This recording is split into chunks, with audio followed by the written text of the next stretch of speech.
شوګر د څه د وجې لګېدی شي؟ که چیرې په خاندان کې شوګر وي نو د هغو بچو ته هم شوګر لګېدی شي، چانسز یې شته دی ځکه چې دا جینیټیکلی دی. دویم، هغه زنانه چې حمل لري هغې دوران کې هم یو شوګر لګېږي، کوم ته چې ګیسټیشنل ډایبیټس شوګر وایي.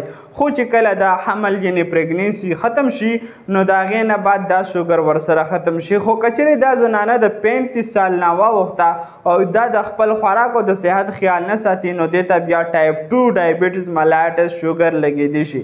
دریم، که چیرې زموږ په پینکریاز یعنې لبلبه کې څه مسله راشي په الفا بیټا سیل کې نو د هغه د وجې نه هم شوګر لګېدی شي چې زموږ د معدې نه لاندې دا یو سیس پروت دی. څلورم، هغه میډیسن مونږ چې بار بار استعمال کوو چې په هغه کې سټیرویډ وي یا مونږ ته بار بار ورکوټي بول راولي د هغه د وجې هم شوګر لګېدی شي. پنځم، هایپر تایرویډزم یعنې زموږ په مرۍ کې یو ګلینډ دی چې هغه ته تایرویډ ګلینډ ویلی شي. که چیرې هغه د حد نه زیات هارمون خارج کړي زموږ په وجود کې نو د هغه د وجې هم شوګر لګېدی شي. هارمون یو داسې کیمیکل دی زموږ په وجود کې چې هغه زموږ د وینې نه پیغام زموږ د وجود اندامونو ته وړي. شپږم، کشنګ سینډروم چې چاته وشي یعنې دا یو داسې بیماري ده چې په دې کې کارټیسول هارمون ډېر زیات خارجېږي.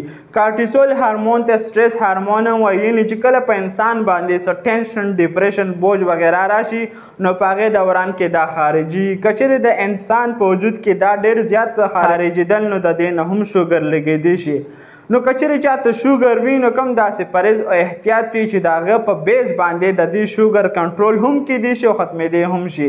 نو دې دپاره تاسو په کمنټ کې پارټ 2 ولیکئ او همدغه شان میډیکل انفارمیشن دپاره زموږ سره اوسئ او که چیرې دا انفارمیشن انفارمیټیو وي نو مخکې ځان سره شیر کړئ. شکریه، الله حافظ.